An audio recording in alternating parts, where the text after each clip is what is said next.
बिस्मिल्लाहिर्रहमानिर्रहीम। अस्सलाम वालेकुम नाज़रीन, प्रोग्राम न्यूज़ टॉक के साथ मैं हूं आसमा चौधरी। आज के प्रोग्राम में आपको खुश आमदीद कहते हैं। अदालत में आज पे पनामा के हवाले से नून लीग के वकील सलमान अकरम राजा से मुख्तलिफ सवालात भी किए गए और जस्टिस गुलजार साहब ने फरमाया कि जब पाकिस्तान में 6 फैक्ट्रियां लगाई गई तो गल्फ फैक्ट्री की क्या जरूरत थी। और साथ में जस्टिस गुलजार साहब यही फरमा रहे थे कि वज़ीर आज़म की तकरीर में कतरी सरमायाकारी का जिक्र नहीं था। हुकूमत से अगर बात की जाए तो वो ये कहते हैं कि हम बहुत सारे पुराने सालों का रिकॉर्ड भी पेश कर रहे हैं। मनी ट्रेल हमने शायद 2 कतरी खत की सूरत में पेश कर दी गई। देखना यह है कि पनामा केस के हवाले से मुस्लिम लीग नून पर अगर कोई टफ टाइम आने वाला है या वो फिर इस मसले को लाइट ले रहे हैं। आज के प्रोग्राम में इसी हवाले से बात करेंगे, दीगर अहम इश्यूज का भी जिक्र करेंगे। सबसे पहले चलते हैं आज के कुछ अहम पॉइंट्स की जानिब। Panama leaks case, 12 million cash, हुकूमती वकील अदालत को किस हद तक मुतमईन कर सके। मरियम नवाज के लिए होने लगा तैयार सियासी मैदान, दानियाल और तलाल को भी पूरा पूरा सिला मिलने का इम्कान। हाफिज सईद नजरबंद, पाबंदी का वार होने को तैयार, मजीद किसका होने जा रहा है शिकार। वजीर आजम आर्मी चीफ मुलाकात, फौजी अदालतों पर इजलास, क्या पहुंच गया पैगाम। पेट्रोलियम मसनूआत 17 रुपए लीटर महंगी, महंगाई का तूफान सरों पर मंडलाने लगा। जी नाज़रीन, इसी पे मजीद हम बात करेंगे और कुछ मरियम नवाज शरीफ की सियासत में एंट्री का भी जिक्र होगा। कराची में जो जारी ऑपरेशन है उस पर सियासी जमातों का क्या मौक़िफ़ होगा, इस पर मजीद बात करेंगे। एक ब्रेक ले लेते हैं और ब्रेक के बाद दोबारा आपसे मिलते हैं। जी नाज़रीन, ब्रेक के बाद आपको खुशामदीद कहेंगे। जैसे कि आगाज़ में हमने पनामा लीक्स का जिक्र किया क्योंकि खासा चर्चा आम है, चाहे अदालत के बाहर हो, सुप्रीम कोर्ट के बाहर की जब हम बात करते हैं या फिर पार्लियामान के बाहर अंदर की बात करते हैं तो लड़ाई झगड़ा भी हमें देखने को मिलता है। लेकिन आज अदालत ने 2-3 सवालात अहम उठाए हैं। 12 मिलियन कैश का भी वो पूछ रहे हैं, इतनी बड़ी कैश आसानी से कैसी दे दी गई। और दूसरी जानिब इमरान खान ये कह रहे हैं कि कतरी शहजादा जो है झूठा है या फ्रॉड भी है। पनामा केस अगले कहा जा रहा है कि अहम मराहिल में दाखिल हो चुका है। इस पर मजीद हम बात करेंगे और कुछ पेट्रोलियम मसनूआत में इजाफे का जिक्र भी होगा। अपने मौजूद मेहमानों को वेलकम कहेंगे। इस्लामाबाद में हमारे साथ तशरीफ रखते हैं जनाब मियां अब्दुल मनान साहब, रुकन कौमी असम्बली है, पाकिस्तान मुस्लिम लीग नून से आपका ताल्लुक है। नवाब अली वसान साहब हमारे साथ तशरीफ रखते हैं, रुकन कौमी असम्बली है, पाकिस्तान पीपल्स पार्टी पार्लियामेंटेरियन से आपका ताल्लुक है। कराची से में ज्वाइन करेंगे सलमान खान बलोच साहब, MNA हैं MKM के, आपको वेलकम कहते हैं आज के प्रोग्राम में। मनान साहब, ये जो पनामा केस की हम बात करते हैं और अदालत ने भी 2-3 सवालात उठाए हैं आज, तो एक तो 12 मिलियन कैश का वो जिक्र कर रहे हैं कि ये कहाँ से आ गया, वो कैसे दे दिया गया। और जब अदालतों वो कह रहे हैं कि जब बैंकों से आप कर्जा लेते हैं तो बैंक के जरिए तो आप ले रहे हैं कर्जा, लेकिन जो पैसा बाहर भेजा उसकी तफसीलात अभी तक आप नहीं दे रहे। बिस्मिल्लाहिर्रहमानिर्रहीम। देखें, ये जो गल्फ स्टील का मामला है दुबई वाली का, ये मियाँ शरीफ साहब ने मियाँ नवाज शरीफ साहब के वालिद मोहतरम के वक़्त बनाई थी।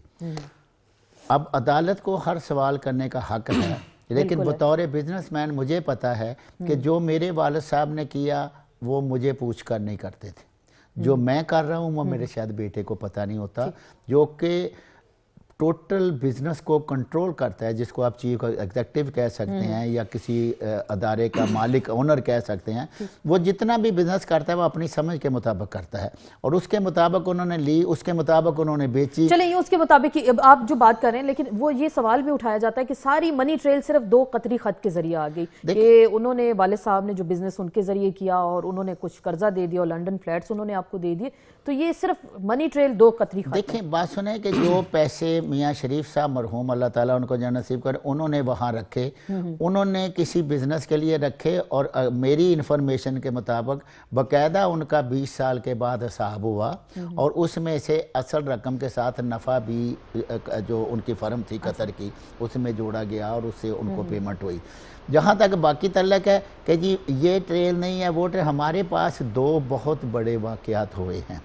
एक वाकया हुआ है परवेज मुशर्रफ दौर में, जबकि पूरे का पूरा रिकॉर्ड उनके ग्रुप का कब्जे में ले लिया गया, पूरे ख़ानदान को जलावतन कर दिया गया, पूरे अदारों को सील कर दिया गया। लेकिन उसी दौर में हुदैबिया पेपर मिल्स के हवाले से इसहाक डार का इतराफ़ी बयान भी सामने आया। वो मुझे आप सुबह दे दें ना उनकी तहवील में, तो मैं अभी 6 और इतराफ़ी दे दूंगा। आप भी ऐसे ही करेंगे? क्यों? अपनी लॉयल्टी छोड़ देंगे? लॉयल्टी नहीं होती बाबा, लॉयल्टी अपनी जगह है, लेकिन जहां बयान लिख के गन पॉइंट पे कहा जाए दस्तखत करो, वो अपनी जगह। तो इसका मतलब अगर जो एतराफ़ी बयान आता है, मैं वसान साहब लेकिन उन्होंने फौरन उससे इनकारी कर दिया। इनकारी तो कर दिया, वो कह रहे हैं जी वो तो डार साहब ने जेल से निकलते इनकारी कर दिया और ये कोर्ट में चले गए कि जनाब में ये मुझसे जबरदस्ती लिया गया है और हाई कोर्ट में उनके हक में फैसला। लेकिन अब ये कहा जा रहा है ना, कोर्ट ने भी कहा है कि वसान साहब ये मामला इनका इसहाक डार वाला ये वज़ीर आज़म साहब के खिलाफ इस्तेमाल हो सकता है। अगर वो कहते हैं जी मैं मुकर गया अपने बयान से, फंसते तो फिर वज़ीर आज़म है इसमें। देखिए बिस्मिल्लाहिर्रहमानिर्रहीम, आप देखें कि जिस तरीके से नवाज शरीफ साहब ने असेंबली में आके बात की, ये सबूत हैं, मेरे यही ज़राए हैं, मतलब सब कुछ उन्होंने क्लियर कर दिया था, बताए। देखिए ये मुल्क माशाल्लाह हमारा इतना बड़ा, इतना अच्छा, इतना खूबसूरत, अल्लाह से ने सब कुछ दिया, सब कुछ है इस मुल्क में, और इस मुल्क का वज़ीर आज़म आके कहे कि कतरी शहजादे के खत के ऊपर जाए, तो ये मेरे ख्याल में बदकिस्मती होगी। और इस तरीके से वज़ीर आज़म को नहीं, वज़ीर आज़म जाहिर ही है बंदा ज़रूरी नहीं है कि करप्शन करे, कोई मेहनत भी करता है, क्लियर बता दे कि मेरे बच्चों ने ये काम किया, बिजनेस किया, या मैंने किया, तो उसमें क्लैरिटी नहीं है ना। आज वो शहबाज शरीफ साहब कह रहे हैं हमसे 12 मिलियन दरहम की बात की जाती है, ये कैश की बात की जाती है, तो वो कह रहे हैं 60 मिलियन डॉलर जो बैंकों में पड़े हैं उनका तो कोई जिक्र नहीं करता। ज़रदारी साहब की जाने इशारा। देखिए वो तो ठीक है, इनकी बातें, ये तो शहबाज शरीफ बातें कर रहा है ना। देखिए शहबाज शरीफ तो बहुत सारी बातें कर देते हैं, फिर उस पे मुकर जाते हैं। उसने कहा कि 6 माह में मैं बिजली ने दे दूं तो मेरा नाम चेंज कर देना। देखें हमारे ऊपर मोहतरमा के दौरान केस चले, बेनज़ीर भुट्टो साहबा के ऊपर जो केसेस थे, आसिफ अली जरदारी साहब के ऊपर चले, नेब ने केस बनाए, नवाज शरीफ की हुकूमत से ही बने। साबित तो कुछ नहीं हुआ ना, अगर साबित होता तो उनको सजा आती या कुछ भी, सारे केस खत्म हो गए। तो देखिए तो उसका तो कोई वजूद ही नहीं है ना। तो मैं ये कह रहा हूँ कि नवाज शरीफ साहब के अगर हैं, मेरे ख्याल में ये कतरी बतरी कुछ नहीं है, इनके अपने पैसे हैं, वो दोस्त ही इनके साथ मना रहा है। तो बाकी कतरी का कहाँ से, कौन किसको इतने पैसे दे सकता है, कौन किसको क्या कर सकता है, इतने पैसे आपके नजदीक, आपके नहीं, मेरे नजदीक ये है कि ये पैसा इनके अपने ही हैं, अपने ही हो सकते हैं। ये घोड़े पे या ऊंट पे जा सकते हैं, कहीं से जा सकते हैं। कल अदालत ने भी कहा इतने पैसों का जिक्र किया, ऊंटों पे लाद कर ये पैसे ले गए। तो वही है, ये तो वैसे ही कहते हो, ये तो जा सकते हैं, ये तो होगा, ये ऐसा होता है। आपको लग रहा है सलमान खान बलोच साहब, ये जो बात की जा रही है ऐसा ही है, आप कह रहे हैं। सलमान खान बलोच साहब, आप एक जाहिर बात एक लॉयर भी हैं, आप क्या देख रहे हैं इस केस के हवाले से? अब तो अदालत भी सवाल उठा रही है, वो कह रहे हैं कितने घुमा फिरा के जो बातें की जाती हैं, असल बात मनी ट्रेल की है, असल बात जो 12 मिलियन कैश की है वो आप हमें बता दें। लंदन फ्लैट्स के बारे में बता दें कि ये किस तरह से रहे, क्या उनका किराया भी दिया गया या नहीं? बहुत शुक्रिया। आउज़ुबिल्लाहि मिनश्शैतानिर्रजीम, बिस्मिल्लाहिर्रहमानिर्रहीम। इय्याका नअबुदु व इय्याका नस्तईन व तुइज़्ज़ु मन तशाअ व तुज़िल्लु मन तशाअ बियदिकल खैर इन्नका अला कुल्लि शैइन क़दीर। आसमा आपको, मनान साहब को, वसान साहब को और व्यूवर्स को अस्सलाम वालेकुम। देखें, इससे पहले कि मैं आपके सवालात का जवाब दूं, मैं ज़रा इसहाक डार साहब के जो 164 164 का जो बयान है उस पर ज़रा कानूनी नुक्ता निगाह से रोशनी डाल दूँ। ये वो बयान होता है जो आदमी without any pressure, without any duress, before magistrate, judicial magistrate record कराता है, और उसमें फिर रिकॉर्ड कराने वाले से ज़्यादा अहमियत हो जाती है रिकॉर्ड करने वाले की, meaning there by judicial magistrate की। वो एक्ट करता है लाइक आई विटनेस। अगर इसहाक डार साहब अपने इस बयान से मुकर भी जाते हैं या इसहाक डार साहब मुल्क से बाहर चले जाते हैं, फिर भी उनका जो 164 का बयान है वो अपनी जगह मौजूद है, और कोर्ट में जाके उसको जो वेरीफाई करेगा वो मजिस्ट्रेट करेगा जिसने उसको रिकॉर्ड किया था। तो मैं ये कहूँगा कि हाई कोर्ट ने ख़त्म कर दिया, इसहाक डार साहब ने कैमरे के सामने आके कह दिया कि जी मैं मुझसे ज़बरदस्ती लिया गया, तो ये वो पुलिस के सामने दिया गया बयान नहीं है, ये बिफोर मजिस्ट्रेट 164 का बयान है। तो इससे मुकरना इतना आसान नहीं होता। और जो डेवलपमेंट हुआ है सुप्रीम कोर्ट ने जो उसको मान लिया है, ये खतरे की घंटी है मैं समझता हूँ नवाज शरीफ साहब के लिए, उनके ख़ानदान के लिए, क्योंकि उसमें वो एडमिट कर चुके हैं, कन्फेस कर चुके हैं before court of the law कि जी मनी लॉन्ड्रिंग हुई और मैंने वो की और इनके लिए की। बहरहाल मामला सब जुडिस है, मामला सुप्रीम कोर्ट में है। तो आप एज अ लॉयर देख रहे हैं ये बयान इस्तेमाल हो सकता है अगले आने वाले चंद दिनों में पैनामा केस में? बिल्कुल कोर्ट पे डिपेंड करता है, जजिस पे डिपेंड करता है कि वो इस स्टेटमेंट को कितना वजन देते हैं। ठीक। और लेकिन जो मामला अभी जो सरे दस नज़र जो है वो है पनामा लीक्स का और मनी ट्रेल का और मिलियंस का और किराए का और फ्लैट्स का, फोकस उस पे है। लेकिन जिस तरह से कोर्ट में मामला चल रहे हैं तो मैं समझता हूं कि let the court be decided, merit पे फैसला तो होना है, बिल्कुल फैसला जो भी है इनके हक में। लेकिन आप क्या देखें, जैसे वज़ीर आज़म साहब ने फ्लोर ऑफ द हाउस कहा था कि जी मैं अपने आप को और अपने खानदान को एहतसाब के लिए पेश कर रहा हूं, फिर नून लीग क्यों गिला करती है कि जी हमसे 3 नस्लों का हिसाब मांगा जा रहा है, हम तो 70 साल पुराना माली रिकॉर्ड भी पेश कर रहे हैं? तो आपको लग रहा है वाकई इनका एहतसाब हो रहा है या फिर मामला कुछ गड़बड़ है?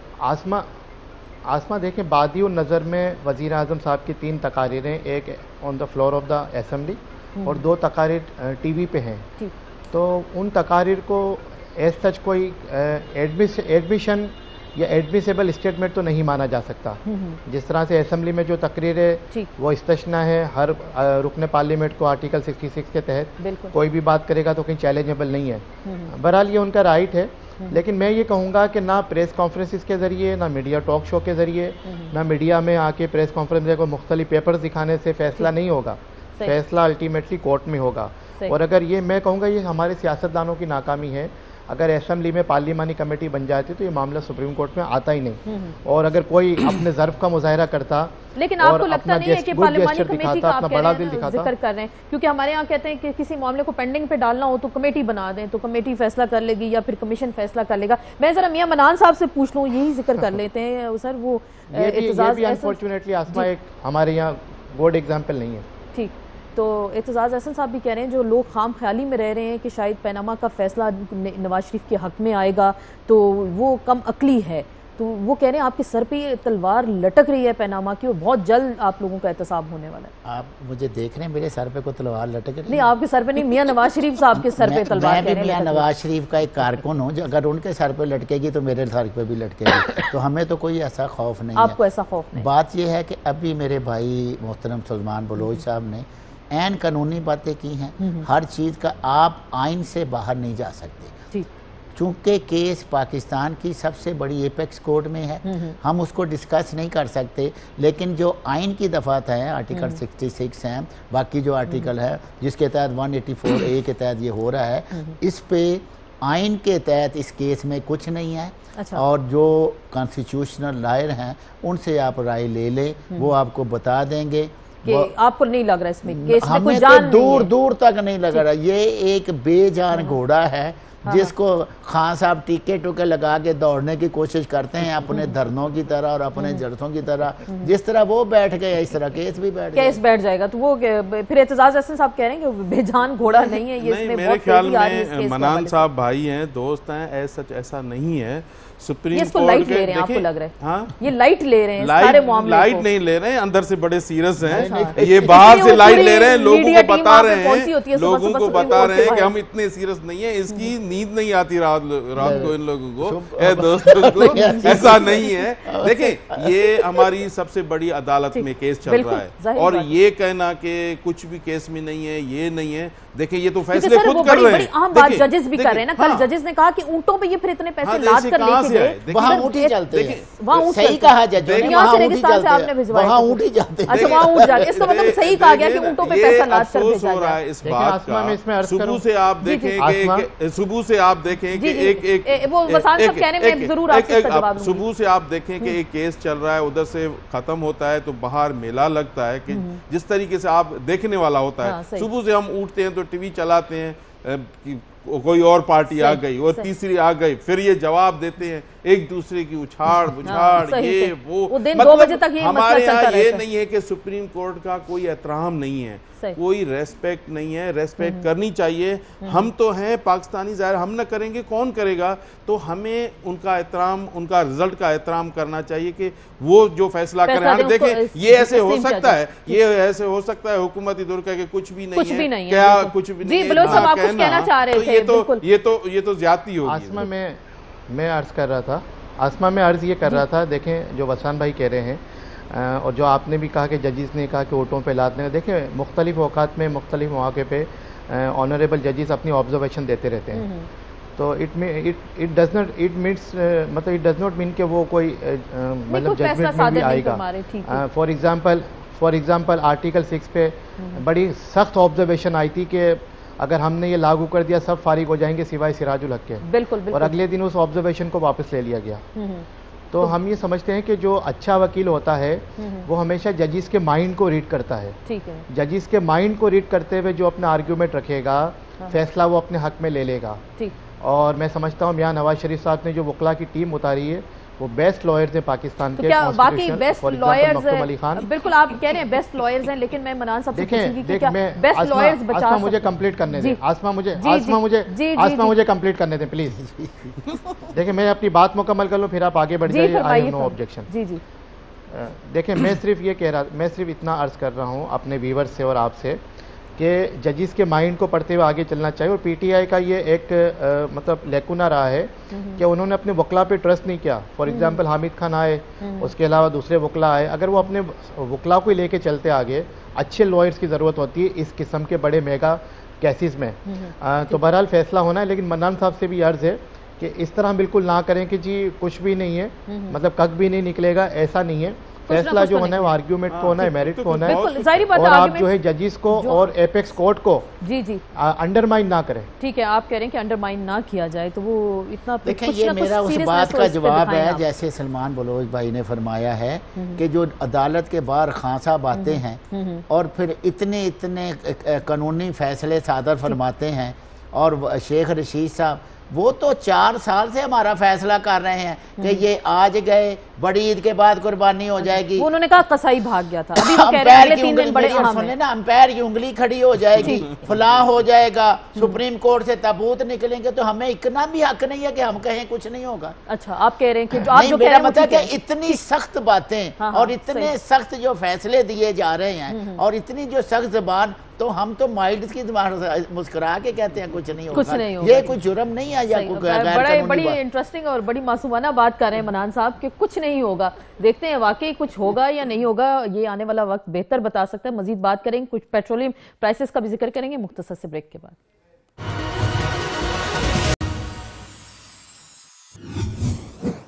जी नासिम, ब्रेक के बाद आपको खुश आमदेद कहेंगे। बात हो रही है पैनामा के हवाले से, लेकिन दूसरी जानिब हम देख रहे हैं पेट्रोलियम मसनूआत में 17% जो हैं ये मसनूआत महंगी कर दी गई हैं। हम HOBC की कीमतों में 12 रुपये 47 पैसे इजाफा हुआ, लाइट डीजल 12 रुपये 53 पैसे, मट्टी के तेल में 16 रुपये, डीजल की कीमत 4 और पेट्रोल 4 रुपये 16 पैसे की तजवीज़ दी गई है और ये समरी भेजी गई है इस हवाले से। अगर ये हो जाता है ऐसा तो फिर महंगाई का एक नया तूफान आएगा, लोग पैनामा में पड़े रहेंगे, खबरें यही सुनते रहेंगे। और दूसरी जानिब असमा मेरी बात सुने, बात यह है कि OGRA according to their calculation, according to world crude oil market, वो एक समरी बना के बेचती है।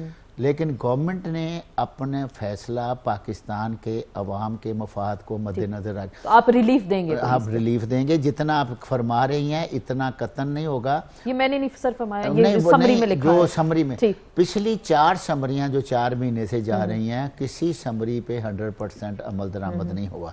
हमने जब $28 फी बैरल से इस वक्त मार्केट घूम रही है $55-56 फी, ऑलमोस्ट डबल कीमत हो गई है, लेकिन हमने इसके बावजूद पेट्रोल जो है वो सिर्फ 6 रुपए लीटर 2 दफ़ा बढ़ाया है। 62 रुपए कुछ पैसे थे, 68 रुपए कुछ पैसे हुआ है। तो आप ये देखें कि हमने बिल्कुल एक बहुत मामूली सा इजाफा किया है और जो टैक्सेस थे एडिशनल टैक्सेस उसमें अब्जॉर्व किया है पेट्रोलियम की कीमतों को। और प्राइम मिनिस्टर, हमारी हुकूमत, हमारी पार्टी कभी ये नहीं चाहेगी। आप कह रहे हैं कि कभी ऐसा नहीं होगा क्योंकि इंटरनेशनल मार्केट हमारे कंट्रोल में नहीं है। इंटरनेशनल मार्केट में तो प्राइसेस कम भी हैं, लेकिन आप जो तेल खरीदते हैं सर उसमें भी 26 रुपए 27 रुपए बचाए जाते हैं। मेरे ख्याल में ये बड़े समझदार हो गए हैं, ओगरा को भी बेवकूफ बना रहे हैं और खुद को भी, और हमें भी, अवाम को भी बेवकूफ। ये सब ऐसे समझ रहे हैं कि किसी को पता ही नहीं चलेगा। ये इस तरीके से देखें, ऐसा नहीं होता। ये खुद कहते हैं कि ओगरा को इतना बनाओ, हमारे पास समरी आएगी, हम आधा कर देंगे, तो लोग कहेंगे कि देखें वजीर आजम ने ठुकरा दिया। अच्छा। देखिए इस तरीके से नहीं है, इतना क्यों बढ़ाएं। आप जब इंटरनेशनल आप देखें कि कितना नीचे है, तो आप अकॉर्डिंगली वैसे ही चलते हैं, वैसे ही चल रहे हैं। तो आप गौर, ये अवाम पे, ये तो गरीबों के ऊपर बोझ आएगा। ये जो डीजल ऑयल का ये पूरा ताल्लुक होता है कि हर मतलब फैक्टर में आएगा, खास करके एशिया जो गरीबों के ऊपर बोझ बढ़ेंगी, बड़े आदमी के ऊपर क्या होना है, कुछ नहीं होना है। ये वैसे भी आप गरीब आदमी को वैसे आप कुछ नहीं दे रहे हो, अगर ये भी अब ज्यादती कर रहे हो तो मेरे ख्याल में ये पनामा का केस आप रखें, उनको आगे बढ़ाएं, उनको खत्म करें, बाकी चीजों पे आप गवर्नेंस पे आ जाए ना। तरीके से कोई जुल्म करना मेरे ख्याल में ये पाकिस्तान पीपल्स पार्टी नहीं करने देगी और हम कभी नहीं करने देंगे। अगर कोई भी पड़ा हम असेंबली में सख्त एहतजाज करेंगे। हमारी मीटिंग भी है, हम पेट्रोलियम कमेटी के मेंबर भी हैं। इंशाल्लाह ये काम परसों है मीटिंग, हम उनमें भी सख्त एहतजाज करेंगे। क्यों बढ़ा रहे हैं ये गरीबों के ऊपर, क्यों बोझ रहे हैं? तो पाकिस्तान पीपल्स पार्टी ये बर्दाश्त नहीं कर रही कि बरतानिया में 93 एनी पे चला गया था पेट्रोल, और अब मैं 15 दिन पहले गया हूं तो वहां 1.18 पे चला गया था। इंडिया में भी तकरीबन 4.5 रुपए, क्योंकि इंडिया की और हमारी करेंसी का फर्क है। उनके 68 रुपए का डॉलर है और हमारा 107 रुपए का डॉलर है। चले वो तो हो गया सर मामला। अच्छा मेरी बाकी चीजों में भी हम मुकाबला कर रहे हैं ना, बरतानिया का या फिर इंडिया का। तो वही मलेशिया जो कि खुद भी तेल पैदा करता है, पाकिस्तान इस खित्ते में सस्ता तरीन है तेल में। हमारा तेल इंडिया से सस्ता है। लेकिन सर फिर मेरी बात तो सुन लेना, वो भी मुल्क चलाते हैं। अच्छा। इंडिया भी अपना मुल्क चलाता है, श्रीलंकन भी चलाते हैं, बांग्लादेशी भी चलाते हैं, सब ममालिक चलाते हैं।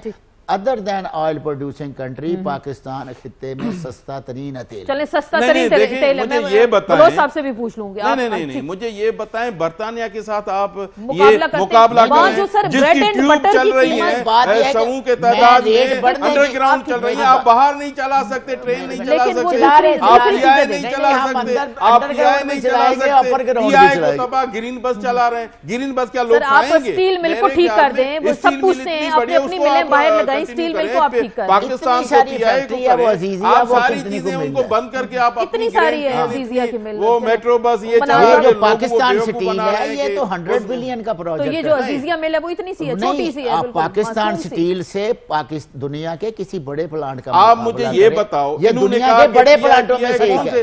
2 जहाज इंडोनेशिया से लिए, वो भी किराए पे लिए, कौन सा इन्होंने 3 मारा? अभी जाए तो बरतानिया की मिसाल दी जाती नहीं है उनके पास। ये बेवकूफ बना रहे हैं, ये गरीबों के ऊपर इतना बोझ है पेट्रोल और इनका, ये गरीबों को नहीं तो और किसके ऊपर है? बिल्कुल, ये जाहिर बड़े आदमी के ऊपर मिसालें दी जाती हैं। बरतानिया की वहाँ ब्रेड एंड बटर की जो कीमत है वो सालों से वही है। वहां पे अगर पेट्रोल की प्राइसेस बढ़ती हैं या नीचे आती हैं तो वो उनकी अशियाई जरूरियां महंगी नहीं होती है, एकदम से उन पे टैक्स नहीं लग जाता जैसे यहाँ होता है पाकिस्तान में। तो आप क्या कहते हैं, बाकी हुकूमत रिलीफ देती है, ये जो क्रेडिट लेते हैं कि जी हमारे यहाँ मुल्क में पेट्रोल की कीमत कम रहती है? हाँ देखें, as compare to last previous years of the previous government, इस गवर्नमेंट ने कम से कम ये है कि पेट्रोल की प्राइस को कम किया, डीजल की ऑयल की प्राइस को कम किया, केरोसिन ऑयल की प्राइस को कम किया। मैं किसी की मद्दासराय या किसी की तारीफ़ नहीं कर रहा, मैं एक कंपैरिजन दे रहा हूँ ताकि आवाम के जहनों में यह बात आए। और बिल्कुल मनान साहब ने सही फरमाया, ओगरा एक समरी तो बनाती है और ओगरा वो इदारा है जो मादर पिदर आज़ाद है। लेकिन वज़ीर आज़म पाकिस्तान, चूँकि वो एग्जेक्टिव हैं पूरे मुल्क के पाकिस्तान के, वो हमेशा जो है वो उसको समरी को रद्द करते हैं, या तो उसमें थोड़ा सा इजाफा करते हैं या उसको वहीं पे इंटेक कर देते हैं, मतलब वहाँ पे जो है वो स्टे कर देते हैं। तो ये भी एक कमाल है। अदरवाइज जो वुज़रा हैं वो तो चाहते हैं कि जी बस आवाम का खून निचोड़ लिया जाए, आवाम की जेबों से पैसे निकाल लिए जाएँ और जो है आवाम को कहीं का ना छोड़ा जाए। अब देखें सबसे ज़्यादा जो इफेक्टेड होता है ना आसमा, वो अफेक्टेड जो होता है वो होता है बसों में जाने वाला जो किराया देता है रोज़ का। इधर कीमत बढ़ी, इधर डीजल की कीमत बढ़ी, इधर बसों वालों ने, मजदा वालों ने अपना किराया बढ़ा दिया। जब वो कीमत कम होती, किराए कम नहीं होते। और जब और ज़्यादा अफेक्टेड होता है गरीब जो मोटरसाइकिल पे सफ़र करता है, उसको जो रोज़ाना 1-2 लीटर पेट्रोल डलाना पड़ता है, तनख्वाहदार तबके को, उसको ज़्यादा असर पड़ता है। थोड़ा सा भी रिलीफ मिलता है ना, तो यहाँ पे 2% लोग जो है अमीर तरीन लोग हैं, बाकी 98% जो है middle class, lower middle class, poor लोग हैं, मतलब बीनीथ द पुअर लाइन है, पुअर। तो मैं ये कहूँगा कि जो बढ़ाने जा रहे हैं, जैसे समरी मूव हुई है, तो हम ये उम्मीद करेंगे वज़ीर आज़म पाकिस्तान से कि वो अपनी अथॉरिटी को इस्तेमाल करते हुए आवाम के बेस्ट इंटरेस्ट में, पाकिस्तान के आवाम के हक में, अबव पॉलिटिक्स, चाहे वो किसी का भी वोटर है, गरीब है, मिडिल क्लास का बंदा मिडिल क्लास का है, तो वो उसके हक में जो है वो पेट्रोलियम की प्राइसेस को नहीं बढ़ने देंगे। अगर ऐसा होता है तो फिर MQM जो है कौमी असेंबली में तहरीक इल्तवा आप लेकर आएंगे। और आप कह रहे हैं कि कुछ, लेकिन आप कह रहे थे सिर्फ तहरीकों से मामले हल हो जाते हैं। नहीं, वैसे आप कहते थे ना हमने डेडलाइन दे दी, 3 मुतालबात थे, बिलावल भुट्टो 4 मुतालबात थे 27 दिसंबर को। हाँ। उसके बाद कोई सुनवाई नहीं, हमने नहीं देखा कि आप निकले हो सड़कों पे, निकले हो इनके खिलाफ। वो नहीं है, वो अभी खत्म नहीं हुई। हमारी प्रोसेस जो चल रहा है तंजीमों का, वो खत्म होने वाला है अभी। तो उसके बाद हमें ये नहीं है कि हम इमरान खान की तरह वापस आएंगे। हम ये नहीं करेंगे कि बनी गाला में बैठ के वर्करों के ऊपर लाठी चले, हम उधर खड़े रहेंगे।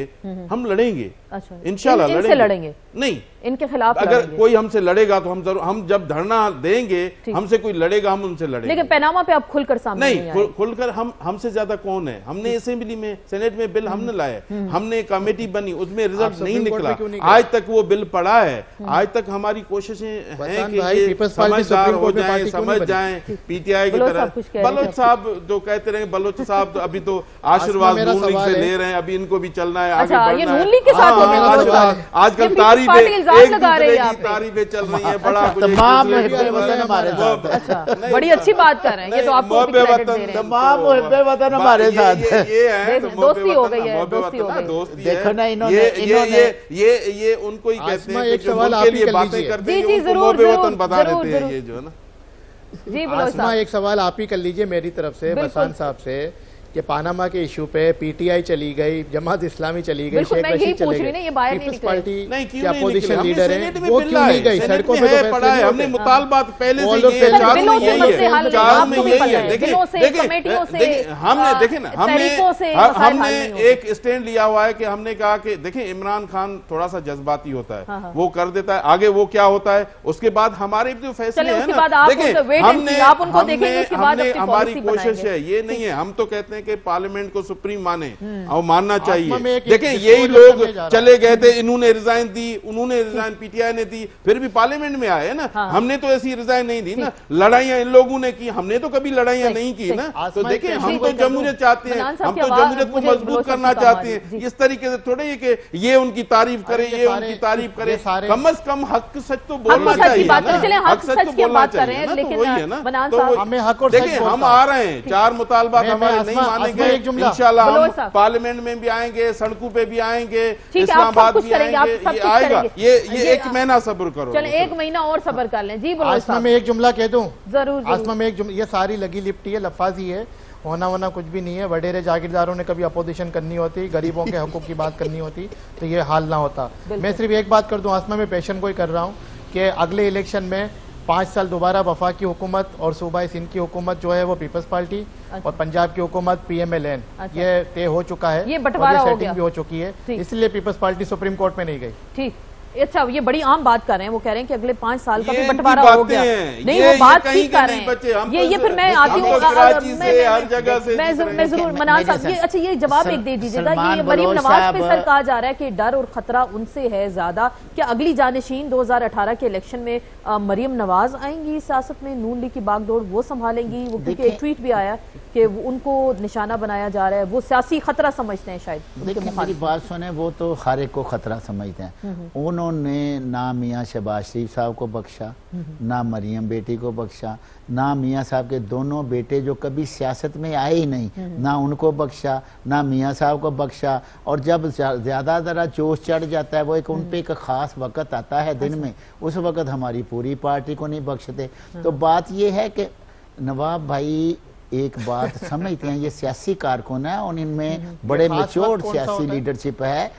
MQM भी समझती है किसी भी पॉलिटिकल पार्टी का, सियासी सोच रखने वाली पार्टी का इमरान खान साहब से गुजारा ही नहीं। अच्छा। क्योंकि कोई पता नहीं चलता कि कब को वो यू टर्न लेकर उन्हीं को सुनानी शुरू कर दे। अच्छा, तो इसका मतलब आप उनको कोई यू टर्न वाली सियासत समझते हैं। लेकिन ये जो आज हमने सिराजुल हक साहब को सुना पनामा केस पे, वो जो बात कर रहे थे, उन्होंने कहा ये अल्लाह दीन का चिराग है, तो ये हमें भी दे दें या कौम को भी दे दें, जिससे मुल्क का, कौम का कर्जा भी उतर जाए। अभी मैं जरा आपसे जवाब जरूर लूंगी। शफकत महमूद साहब ने हमें ज्वाइन किया है, सीनियर रहनुमाए पाकिस्तान तहरीक इंसाफ से आपका ताल्लुक है, आपको वेलकम भी कहते हैं। अस्सलाम वालेकुम शफकत साहब। जी वालेकुम। शफकत साहब, ये बात हो रही है, मियां मनान साहब ने अभी फरमाया कि शायद इमरान खान की सियासत में थोड़ा सा फर्क है, वो एकदम से यू टर्न ले लेते हैं। आप क्या देख रहे हैं? नून लीग शायद लाइट ले रही है पनामा के मामले को, कुछ इस केस से जल्द मसले का हल निकलता नजर आ रहा है आपको? अदालत में मामला है इस वक्त, जी, और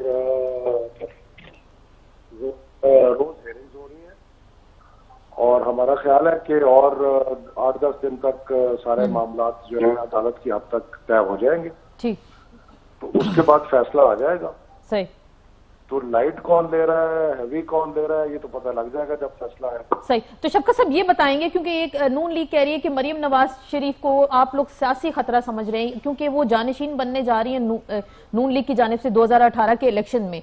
कोई खतरा समझ रहे हैं उनको कि वो बार बार कह रहे हैं कि शायद आप लोग उन पे जानबूझ के अटैक करते हैं?